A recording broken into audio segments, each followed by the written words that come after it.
राजधानी दिल्ली के एमसीडी में आम आदमी पार्टी ने 15 साल बाद बीजेपी के राज को खत्म कर दिया है और अपना कब्जा जमा लिया है। मेयर बनाने के लिए चली लंबी जद्दोजहद के बाद आखिरकार उन्हें जीत हासिल हुई और दिल्ली एमसीडी की उन्होंने अपनी पार्टी की पहली मेयर के तौर पर शैली ओबेरॉय को चुन लिया। शैली ओबेरॉय पटेल नगर विधानसभा की वार्ड नंबर 86 से पार्षद हैं और आम आदमी पार्टी की मेयर उम्मीदवार थीं। शैली ओबेरॉय ने बीजेपी की उम्मीदवार रेखा गुप्ता को हराकर मेयर की कुर्सी पाई। आम आदमी पार्टी और उसके मुखिया अरविंद केजरीवाल ने जब राजनीति शुरू की थी तब से अब तक यही कहते आए हैं कि हम पढ़े लिखे लोगों को राजनीति में ला रहे हैं ताकि देश का विकास हो सके। अब एमसीडी में शैली ओबेरॉय नई मेयर बनी है तो ये जानना बेहद जरूरी हो गया है कि आखिर शैली ओबेरॉय कितनी काबिल है, वो कितनी पढ़ी लिखी हैं, जिसकी वजह से केजरीवाल और उनकी पार्टी ने दिल्ली एमसीडी जैसी अहम कुर्सी से उन्हें नवाज दिया है। नमस्कार, मेरा नाम है कुलदीप द्विवेदी और आप देख रहे हैं वन इंडिया हिंदी। शैली ओबेरॉय यूं तो राजनीति में आने से पहले मूल रूप से शिक्षा से जुड़ी हुई थी। शैली दिल्ली विश्वविद्यालय में पहले विजिटिंग असिस्टेंट प्रोफेसर के रूप में काम कर चुकी हैं। वो दिल्ली यूनिवर्सिटी में पढ़ाने के साथ साथ भारतीय वाणिज्य संघ की आजीवन सदस्य भी हैं। शैली ओबेरॉय ने इग्नू के स्कूल ऑफ मैनेजमेंट स्टडीज से मैनेजमेंट में पीएचडी की है। जी हाँ, प्रबंधन में पीएचडी।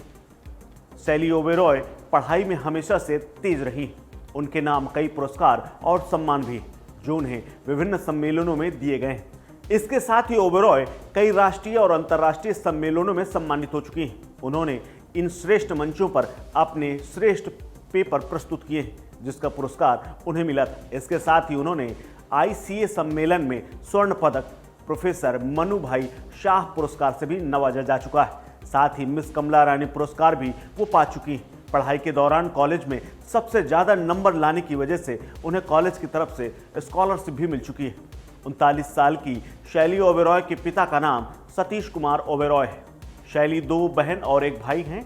बहन का नाम मिली खन्ना और भाई का नाम तुषार ओबेरॉय है। उन्होंने पढ़ाई लिखाई दिल्ली और हिमाचल से की है। दिल्ली विश्वविद्यालय के जानकी देवी कॉलेज से बीकॉम किया तो हिमाचल विश्वविद्यालय से एमकॉम किया।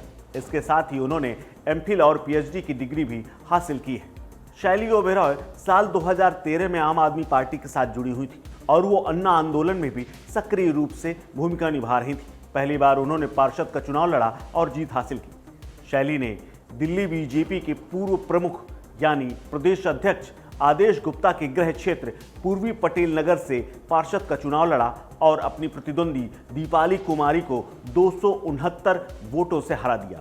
अब रेखा गुप्ता को हराकर वो चेयरमैन बन गई यानी एमसीडी की मेयर बनी है। शैली ओबेरॉय आम आदमी पार्टी में शुरुआत से ही जुड़ी हुई थी।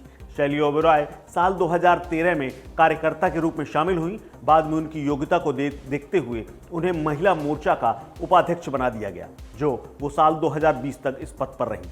पहली बार उन्होंने पार्षद के रूप में पश्चिम दिल्ली में बीजेपी के गढ़ में जीत हासिल की है। आपको बता दें कि इससे पहले कई बार हंगामे के कारण मेयर पद का चुनाव टाला जा चुका था, जिसके बाद यह मामला सुप्रीम कोर्ट पहुंचा और सुप्रीम कोर्ट ने मामले की सुनवाई की और कड़ी फटकार लगाई। 24 घंटे के अंदर मेयर चुनाव कराने की अधिसूचना जारी करने का आदेश तक दे दिया। सुप्रीम कोर्ट ने अपने आदेश में कहा था कि इस चुनाव में नामित सदस्य यानी एल्डरमैन वोट नहीं डाल सकेंगे, जिसको लेकर बीजेपी पहले अड़ी हुई थी। लेकिन सुप्रीम कोर्ट के आदेश के बाद उसने हथियार डाल दिए क्योंकि उसे उम्मीद थी कि अगर एल्डरमैन वोट करेंगे तो उसके बाद वो अपना मेयर बना सकती है। सुप्रीम कोर्ट के फैसले के बाद जब दिल्ली एमसीडी का चुनाव हुआ तो उसमें मेयर के पद पर शैली ओबेरॉय जीत गई और उन्होंने जब आगे की कार्रवाई शुरू की यानी स्टैंडिंग कमेटी का चुनाव जब वो करा रही थी तो पार्षदों ने जमकर हंगामा कर दिया। इस दौरान सदन की मर्यादा तक तार-तार हो गई और सदन के भीतर जमकर थप्पड़, गाली गलौज और मारपीट तक हुई, जिसके बाद अब शुक्रवार तक सदन को स्थगित कर दिया गया है। यानी अब शुक्रवार को स्टैंडिंग कमेटी के सदस्यों का चुनाव किया जाएगा। इस खबर में फिलहाल इतना ही। अपडेट्स के लिए बने रहिए वन इंडिया हिंदी के साथ। नमस्कार।